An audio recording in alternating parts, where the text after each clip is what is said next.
राम कथा के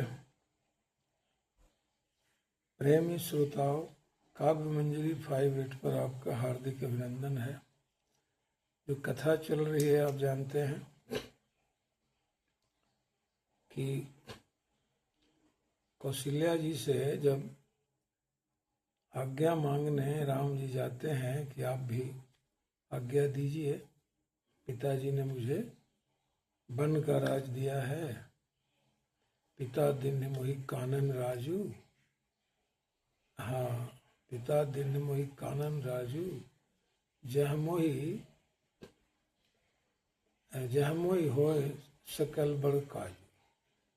तो वहाँ उन्होंने माता जी से यही आग्रह किया कि आप भी हमको दे दीजिए, आज्ञा दीजिए। उसी समय आ जाती हैं सीता जी उसी जगह, और सीता जी भी अब जब आ गई हैं और सारी जानकारी उनको मिल गई, तो वो भी कह रहे हैं कि मैं भी चलूँगी। अब समझाने के क्रम में सबसे पहले राम जी को समझाते हैं। कौशल्या जी कह रही हैं, वो सुनिए, राम जी से कह रही हैं कौशल्या जी कि करी के हरि निश्चर चरही दुष्ट जंतु बन भूरी, विश्वाटिका की सोह शुभ सुभग सजीवन भूरी। कहते हैं कि जहाँ हाथियों का झुंड, शेरों का झुंड, बाघों का झुंड, राक्षसों का झुंड, दुष्ट जंतु वन भूरी, तो वन में ये तमाम तरह के खतरनाक और दुष्ट जीवों का डेरा है। विश्वाटिका की सोह सुख सुभग सजीवन मूरी। कहते हैं कि बेटा, कभी भी विष की वाटिका में सुंदर सजीवन बूटी कैसे शोभा पा सकती है। सुंदर जो सजीवन बूटी है वो कभी भी विष की वाटिका में, वन को कह रही हैं, विष की वाटिका में कभी शोभा नहीं पा सकती। आगे कहती हैं कि बनहित कोल किरात किशोरी, रची बिरंच विषय सुख भूरी। कह रहे हैं कि ब्रह्मा जी ने तो उन किशोरियों की रचना की है, उन लड़कियों की रचना की है जो कोल किरात की लड़कियां हैं। कोल किरात वही जो पहाड़ी जातियां होती हैं, ट्राइबल कास्ट जो होती हैं, तो उन पहाड़ी जातियों में रहने वाली या उन पहाड़ियों जातियों की जो लड़कियां हैं, उनके घरों की जो लड़कियां हैं, वो वहाँ रह सकती हैं। क्यों, कैसे? तो आगे कहती हैं कि विषय सुख भोरी, they are unaware of the sensuous pleasures of the palatial dwellings,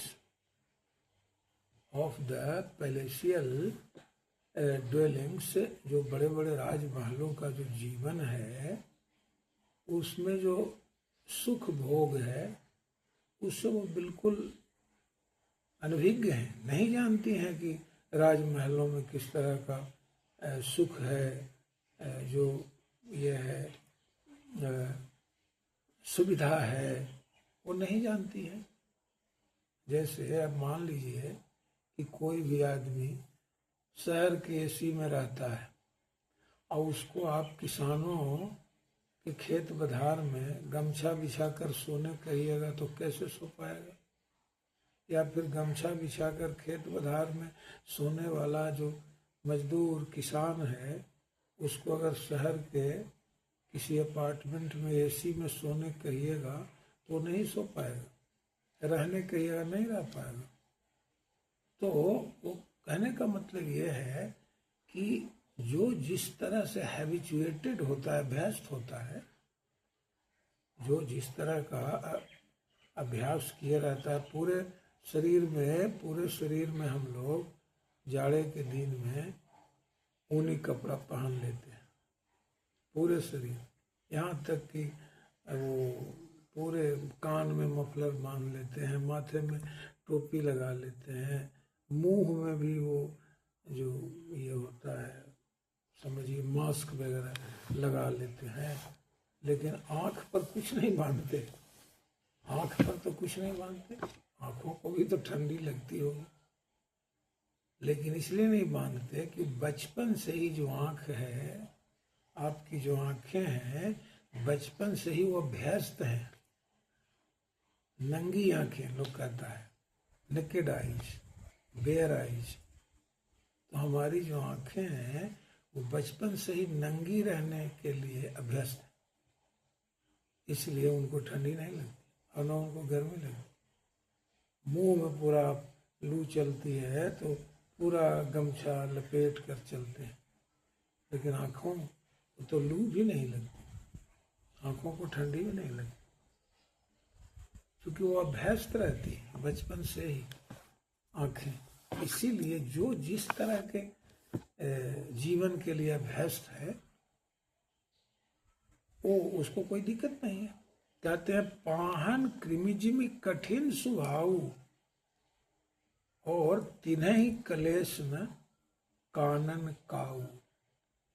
Those girls feel experience no hardship in the life of woods. जंगल के जीवन में उन्हें कोई कठिनाई का अनुभव नहीं होता है। क्यों? क्योंकि उनका जो जीवन है, पत्थर में जो कीड़े रहते हैं पत्थर में, वो पत्थर खाकर ही जीते हैं। उनको कोई मुलायम चीज़ खाने के लिए तो मिलता नहीं, तो उन जो पत्थर के कीड़े हैं वो उनको पत्थर खाने में कोई दिक्कत नहीं होती, वो पत्थर ही खा के जीते हैं, पत्थर में ही उनका निवास होता है। पाहन कृमि जिमी कठिन स्वभाव, और उन्हीं कीड़ों की तरह जो पत्थरों में रहते हैं, जो पहाड़ों में रहते हैं कीड़े मकोड़े, उनका जो कठिन जीवन है, उसी कठिन जीवन की जो जिंदगी ये है, जो कठिन जीवन की जो राह है, उसी राह के राही ये सब कोल किरात की जो लड़कियां हैं, जो युवतियां हैं, वो रह लेती हैं, उनको कोई दिक्कत नहीं होती।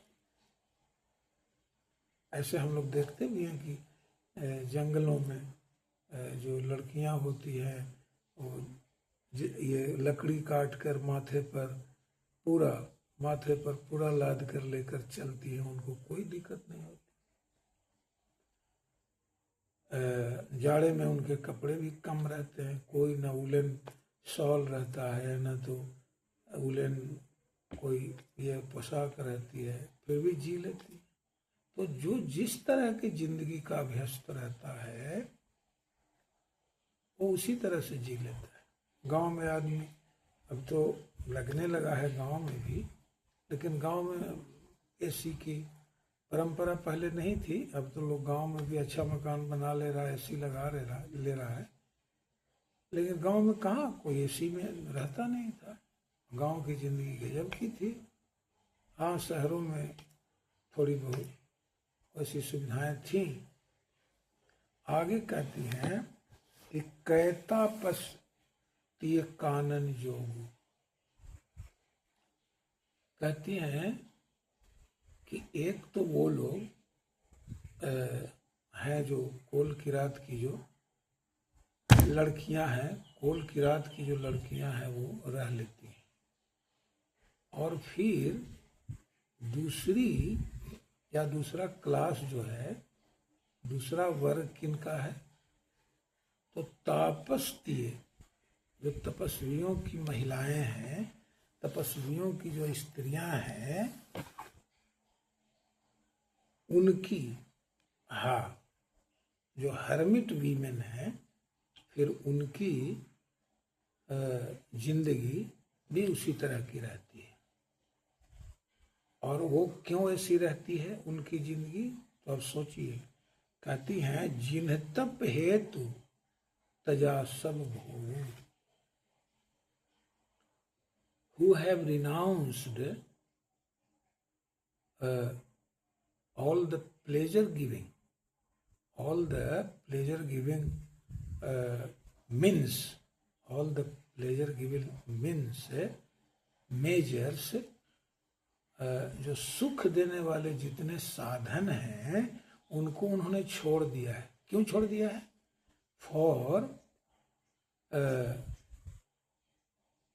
For the interest of पीनेंस। उन्होंने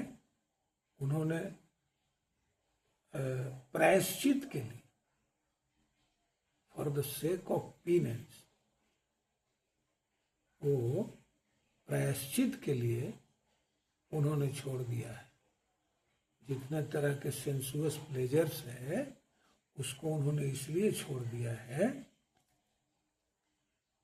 कि वो प्रायश्चित करना चाहते हैं। ऐसे भी लोग, ये जो भी लोग जैसे पहले वानप्रस्थ में जाते थे, वहाँ भजन कीर्तन करते थे, तो ये सब क्यों करते थे? इसलिए कि जो पहले के जीवन में जो एक दो स्टेज आता है, किशोरावस्था है, युवावस्था है, अधेड़ उम्र है, उसमें जो हमसे कोई पाप हुआ है उसके प्रायश्चित करने के लिए लोग वानप्रस्थ में जाते थे, तपस्वी सन्यासी बनते थे। तो वही कहती हैं ये कौशल्या जी कि जिन्ह तप हेतु तजा सब भोग, उन्होंने तो पीनेंस के लिए, for the sake of पीनेंस, they have renounced all the worldly pleasures, सारे सांसारिक सुखों का उन्होंने त्याग कर दिया। आगे कहती हैं कि सियबन बसी तात के ही भांति। कहते हैं कि बेटा, सीता जी वन में किस तरह से रहेंगी? आगे कहती हैं चित्र लिखित कपि देखी डराती। कहती हैं कि चित्र देखकर, जो दीवारों में चित्र बना हुआ रहता है, जो कागज पर जो चित्र बने होते हैं बंदरों का, भालुओं का, उसको देखकर डर जाती है। अगर कोई बच्चा बाघ शेर का फोटो देखकर डर जाता हो, उस बच्चे को सामने जू में अगर सामने बाघ शेर दिख जाता है तो बच्चा कितना डर जाएगा। उसी तरह कहती हैं कि सियबन बसी तात के ही भांति। कहते हैं कि in what ways will Sita live in the woods, live in the jungle, कैसे वो जंगल में रहेंगी।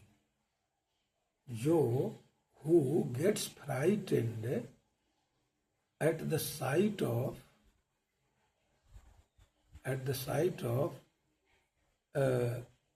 pictures, at the sight of pictures of these animals, of such animals, जैसे एज मंकीज, बियर्स, जो भालू बंदर के फोटो पिक्चर तस्वीर देखकर डर जाती हैं, वो जंगल में कैसे रहेंगी।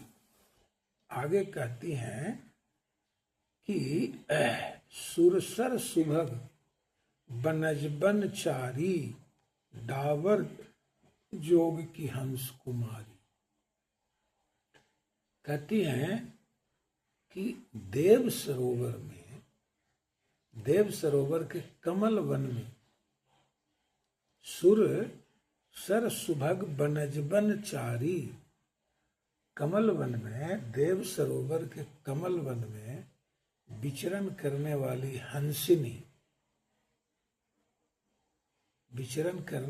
हंसिनी डावर जोग, यानी किसी गड्ढे के पानी में, डावर कहते हैं जो कहीं पानी गड्ढे में जमा हो जाता है, गढ़इये में या कह लीजिए कोई छोटा मोटा तलइये में, तो कहती हैं सीता जी कि जो हंसिनी देव सरोवर के कमल वन में विचरण करती है, आप समझते हो कि किसी गड्ढे के पानी में वो विचरण करना उसे पसंद होगा? किसी गड्ढे के पानी में वो जी पाएगी वो हंसिनी? डाबर कहते हैं वही गड्ढा का जो पानी होता है। सुरसर सुभग बनजबन चारी, डाबर जोग की हंस कुमारी। कहती हैं कि how can a female cygnet, cygnet कहते हैं हंस को, female cygnet who disports in the lovely lotus tank or lovely lotus ponds of the Manas lake। Manas lake वही स्वर्ग का जो यह है, झील है, स्वर्ग में कहा जाता है ऐसा, स्वर्ग के तालाब को मानस लेक कहते हैं। तो जो स्वर्ग के देव सरोवर के कमल वन में, in the lotus beds of the Manas lake, जो कमल वन में, देव सरोवर के कमल वन में जो हंसनी विचरण करती थी या करती है, उसको डावर जोग की हंस कुमारी वो कहती हैं कौशल्या जी कि how can she disport in muddy puddle, जिसमें कीचड़ है, पानी कीचड़ मिला हुआ जो मड्डी पडल है, वो जो गड्ढा, पानी वाला गड्ढा है, उसमें कैसे वो हंसनी विचरण करने को तैयार होगी या कितना दिन तक वो वहां जी पाएगी?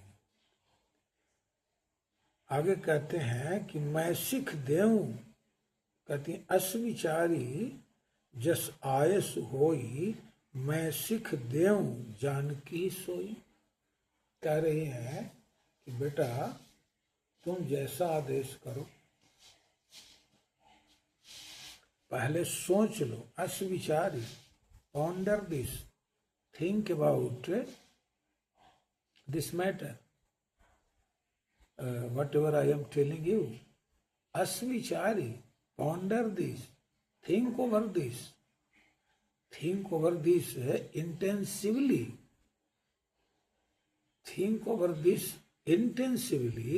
thereafter मैं सिख देऊं जानकी सो, thereafter I would instruct her accordingly,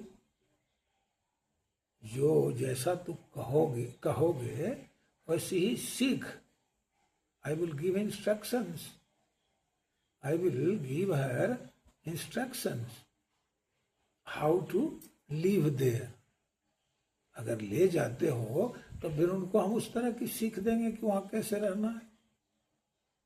अगर नहीं ले जाते हो तब तो कुछ कहना ही नहीं, राजमहल में रहेंगी, कोई दिक्कत नहीं है। और आगे कहती हैं कि जौसीय भवन रहे कह अम्बा, माता जी कहती हैं कौशल्या जी कि अगर सीता जी घर में रहती, if Sita ji prefers to leave in the palace. If she stays at home, अगर घर में रहना उनको पसंद है तो क्या कहती हैं कि मोहिका होई बहुत अवलंबा। तो कहती है कि अगर सीता जी घर में रहेंगी, घर में रहती हैं, तो मेरे लिए एक अवलंब का काम करेगी, मेरे लिए एक आधार का काम करेगी। मतलब दो तीन तरह की बातें इसमें है। सीता जी रहेंगी तो इनको देखकर तुम्हारी अनुपस्थिति का जो क्लेश है उसको मैं सहने की कोशिश करूंगा। एक तो ये, दूसरी मेरी जो उम्र है इसमें थोड़ा सहारा, इस उम्र में मेरा सहारा बनेगी। तीसरा कि मैं भी महिला हूं, वो भी महिला है, तो एक दूसरे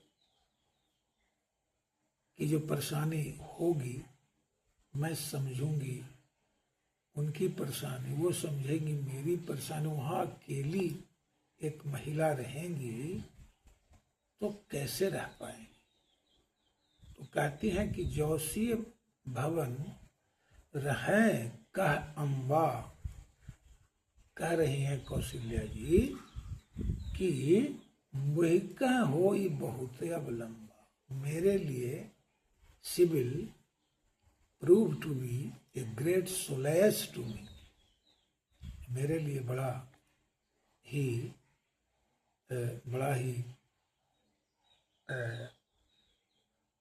आधार बनकर रहेंगी।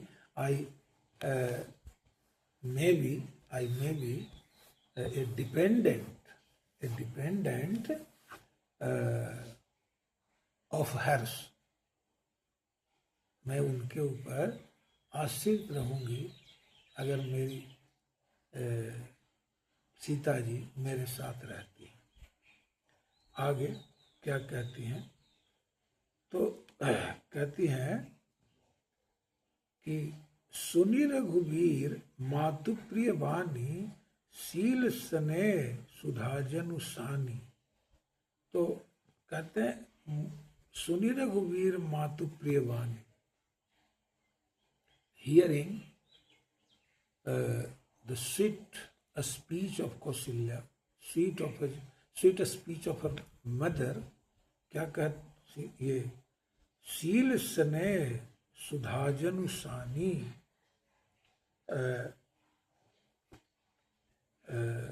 जस्ट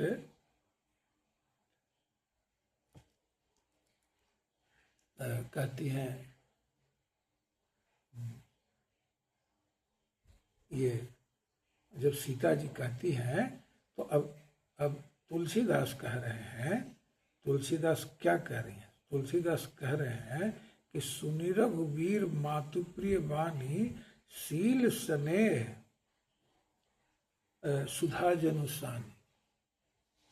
ये जो वाणी उनकी है, जो मधुर वाणी है, वो लग रहा है कि imbued with her speech is so sweet as to be imbued with virtues and affection, grace and affection। यानी शील और स्नेह, ग्रेस और virtue and affection, imbued with से सना हुआ, सराबोर से हाँ बिल्कुल लिपटा हुआ। तो क्या कहते हैं, कवि प्रिय कही प्रिय बचन विवेक में किन्हीं मातु परितोष, लगे प्रबोधन जान की प्रगति विपिन गुण दोष। तो ये मधुर वाणी सुनकर राम जी समझाने लगते हैं सीता जी को, जो वन जो ये वन की जिंदगी में जो उनके वन्य जीवन में उन्हें क्या ये लगे प्रबोधन, वो भी ये करने लगे, प्रबोधित करने लगे, वो भी सीख देने लगे, वो भी समझाने लगे कि लगे प्रबोधन जान की प्रगति विपिन गुण दोष। वो भी जो what are the merits and demerits in a forest life, Ram ji also trying to make her realize. Ram ji also is trying to make her realize the merits and demerits of a forest life. तो लगे प्रबोधन जान की प्रगति विपिन गुण दोष,